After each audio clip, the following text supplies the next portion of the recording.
Hello and welcome to episode 30 of the Neon 1000, my continuing exploration of this book given away with Neon magazine in the late 90s. So I am filming this in the middle of the heat wave, the windows are closed to cut out the noise, so you may see me get progressively sweatier as the video goes on. Today we're looking at Bond movies, and for the most part, either I really like Bond movies or don't really care for them. They're either 4 stars or 2 stars in my mind. Just for context, I very rarely give anything a 5-star. That has to be like a perfect movie, nothing about it you would change at all. And there aren't many of those, so you won't see many of them ratings. First up, Diamonds Are Forever from 1971, the 7th in the franchise. It's Sean Connery's 6th and final official Bond movie. More about that later. And basically, Bond has to go after arch nemesis Blofeld, who is stockpiling gems to power a giant space laser, as you do. Dr. No from 1962, the first entry in the franchise, which sees Bond investigate the disappearance of various agents and uncovers a plot by an eccentric and somewhat racist scientist who wants to ruin the American space program. Yeah, for some reason. The film establishes a lot of the classic elements of Bond movies, the surreal title sequences, viewing Bond through the barrel of a gun. I don't know what this is about. Bond movie number 3, Goldfinger from 1974. This one sees a gold smuggling ring. Yeah, that's it. That's what I've written. And a plot to irradiate the gold supplies in Fort Knox, which basically will ruin the global economy and make villain Goldfinger's stockpile of gold a lot more valuable, basically. Money! Goldfinger gives us one of the most iconic villains or henchmen from the entire franchise in Oddjob, which is probably why he was reused in the Saturday morning show James Bond Jr. Bond movie number 2, From Russia with Love from 1963, basically a Cold War thriller that sees a Russian agent try to defect and bring with them a decoding device, which Bond has to stop falling into the hands of Spectre. Now, Spectre are basically a terrorist organisation or generic bad guy club. This is who Dr. No works for and basically is run by Blofeld. Bond movie number 4, Thunderball from 1965, which basically sees Spectre steal a bunch of warheads and Bond has to go and find them. It's like Where's Wally with explosions. This was originally supposed to be the first Bond movie, but copyright dispute, which we'll get into somewhere down the line, probably when we do this film for real, is also the reason it was remade later by a different studio in Never Say Never Again. Bond movie number 5, You Only Live Twice from 1967, where a American capsule is supposedly stolen by those pesky Russians, but it's actually those meddling kids from Spectre. So Bond sent in to steal their pocket money or something. I don't know.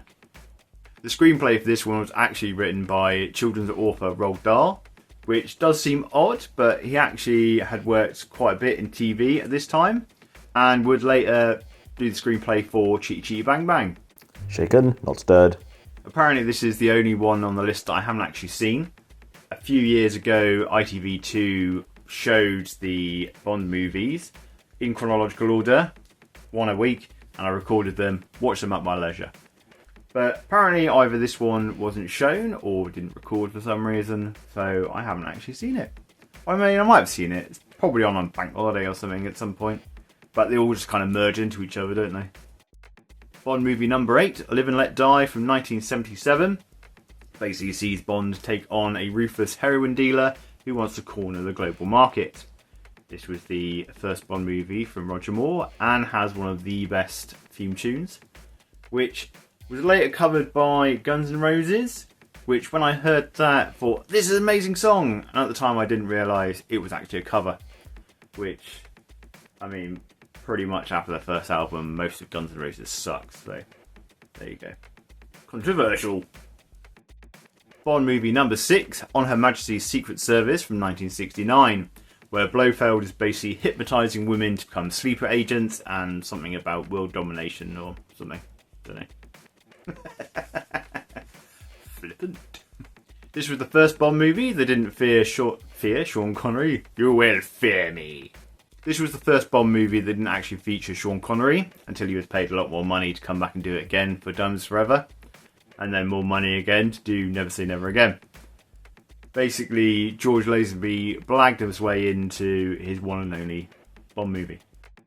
Bond movie number 9, The Man with the Golden Gun from 1974, which sees famous assassin Francisco Scaramanga, played by Christopher Lee, who basically is trying to kill Bond.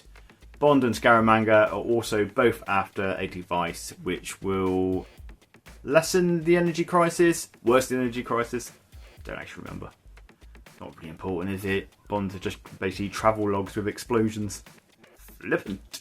When you actually look at it, what Neon did was take the first 9 Bond movies and shuffle them. And then the last entry, which is in a minute, is basically the most recent effort at the time. So Neon magazine didn't really care for 80s cinema. They loved 60s, they loved 70s, and they loved the 90s, which is the era that the magazine was in. But largely they thought the 80s was garbage. So there's no 80s Bond movies. I mean, there are 80s Bond movies, but not on the list.